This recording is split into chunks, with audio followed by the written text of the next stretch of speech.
how's retirement treating you? I see you're nice a nice ride. You got a driver. Things must have been a nice step up for you after you quit playing football. You know what? It's been great. I got an opportunity this morning to go to an NFL character playbook event. So looking forward to going and seeing some of the kids at the school here local in Inglewood. I mean, good morning. And then we got the big game tonight. So, it's a lot of that, just kind of hanging out, doing a lot of things I've always loved to do on Tuesdays in the NFL, making some community visits and spending a lot of family time and doing a little coaching on my son's teams. And so it's been fun. Andrew, the Rams aren't paying you anymore, so they decided to pay your buddy Rob Havenstein. So got the extension yesterday, 3 years, a little over 30-something. I know you're probably happy for him. What's been the vibe about the O-line after your departure, after Austin Corbett's departure in free agency? What's been the vibe around that group coming into this season? I think really it's about, obviously when you have somebody like myself, anytime you have a team where you have a really veteran offensive lineman, you just naturally kind of run the room a little bit because of your age and then also just how much they kind of look up to you in your career.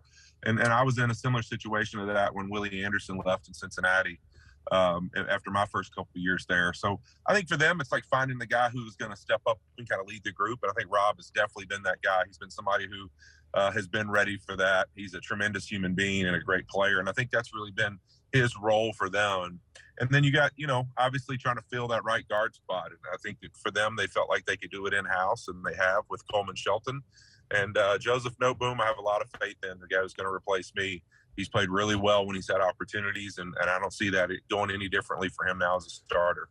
Well, Andrew, you went into last year before the Super Bowl run with high expectations. Everybody in the country thought you guys had a shot at winning the Super Bowl. If not, what do you think? Because the Bills are there this year. There's a ton of people thinking the Bills can go to and win the Super Bowl. In your opinion, I mean, you've been there. What do you think the best way to handle expectations like that are? How does a team get the most out of their season walking into it with such expectations? Yeah, I really think you look at their locker room and some of their personalities in there, even, just starting with the quarterback of Josh Allen.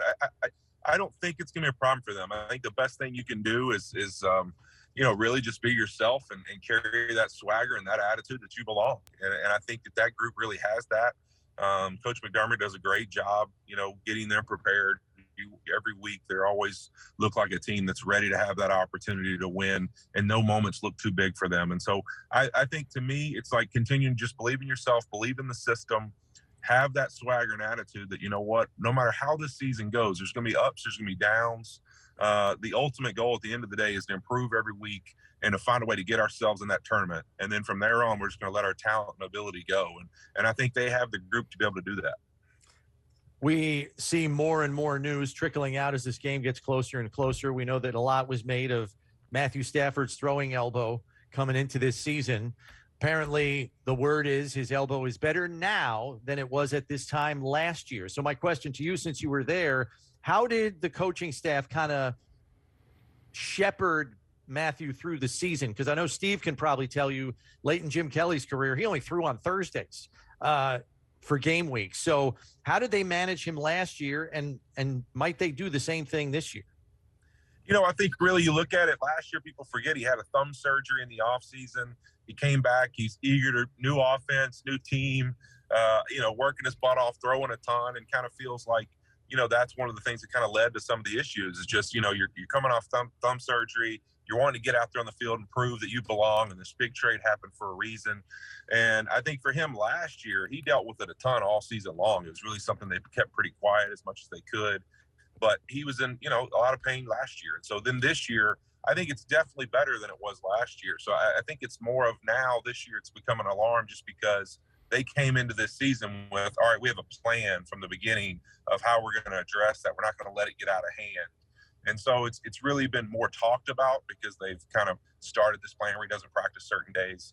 And they'll do more of that this season where maybe they just limit his days. But as far as him feeling good and be ready to roll and all that, I mean, he feels great. He's excited to get out there and compete and defend that title. This is a team in the Rams who went to a Super Bowl with Jared Goff at quarterback. Then the big trade you're talking about happens. What did Matt Stafford bring last year that made such a difference? And was that the deciding difference that put you over the top? Or, I mean, there was other things too, OBJ, Von Miller, and all, there's a lot of things that happened during that season. that helped propel you guys forward. But what kind of difference did Stafford make, the kind of guy he was, the kind of quarterback he was, as opposed to Jared Goff and what he brought to the table?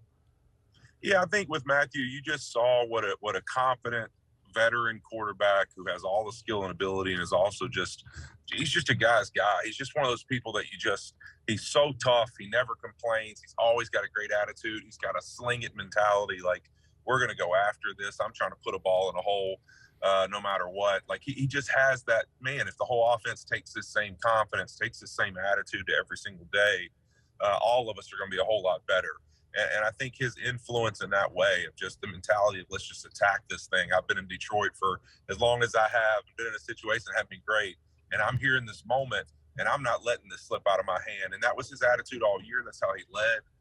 He's a tremendous dad, husband, everything. Just how he does it is pretty special, man. He is a great character, and he's a great leader. And I think he's one of those guys that you don't know what that's like when you find those guys until you're around them, and then you're like, man, this is totally different. And that's really what he's been for that football team. Van Jefferson, we saw, is not going to play in this game, so that means guys like Ben Skoranek and Tutu Atwell kind of fill the void. What can you tell us about those two guys kind of filling that void and maybe what they offer, because they don't seem to be quite the same receiver as Van?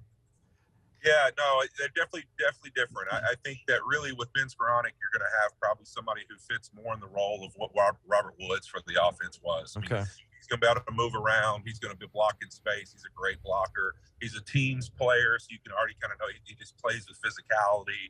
He can run. He's a big guy. He can do some of the similar things that Cooper Kupp can do. So you're going to see them as far as in the run game, getting him involved in some of those things, kind of being that receiver / tight end type stuff at times. He's going to be able to do that stuff. And then Tutu is more just your explosive guy. He's taking the top off, get the ball in his hand, let it run. He's undersized. He's not a big guy by any means, but he can fly. He can absolutely roll. So he's going to be more of a guy that you probably have situational stuff where you're trying to get him the ball. But Ben's a guy who can really play down in and down out. He kind of execute the offense in a similar fashion that Allen Robinson and really Cooper Kupp would, in the sense that he can catch, he can run routes, good routes and stuff. He could run a little better than you would think for how big he is. He can roll, but mainly he can get involved in that run game and be a part of what makes Sean McVay's offense so good. Is everything looks the same, everything kind of presents the same way, but it can be all different plays, and Ben can execute those things. One of the guys, since these two teams were last on the football field in the playoffs last year, one guy is probably going to affect both sidelines in some way, Von Miller. What are your thoughts about Von moving over on the other side of the field? What do the Rams miss? What do the Bills get? How do you think it's going to affect this game? I think Von is one of those guys that, knowing him for a really long time, getting to play against him for a long time, I always had a ton of respect for him as a player. And then just off the field, just a good guy and a good friend. But being in a locker room with him for the first time last year, I was blown away at what a tremendous leader he was, and just what a guy that brought people along with him the whole entire time in the locker room, and was willing to really challenge guys, regardless of how big or small they were for the football team. He didn't care. He's willing to challenge them. And I thought one of the coolest things ever, and they featured it in our story about our season, is that his ability to challenge AD was so rare. I mean, no one had ever done that really, and to challenge him to talk more and to be more vocal and confident in the fact that he's the best player on the planet. Like, talk about it, and talk about what you expect from guys. And so I think what's going to be really great for the Buffalo Bills is Von's not only going to produce on the football field, but who he's kind of become off the field and in the locker room is a guy who's willing to challenge the best of the best on that team. That it's about how we play. It's about how we compete. It's about wanting to be in those big moments and executing in them. And so I think that you're going to get production on the field, and you're also going to get a guy that's going to lead off of it in the locker room and really challenge guys to be at their best. And I think that's what really is going to make him special for that organization. Before we let you go, Andrew, we do have to ask you, there's another good friend of yours who's also been retired for a couple of years, who's a friend of ours as well, your college roommate, Kyle Williams. Has he been in your ear to get down there for duck hunting in Louisiana? Listen, Kyle and I were college roommates. We grew up as rivals in high school, competing in all kinds of sports. That's my brother. We both have a ton of kids, way too many.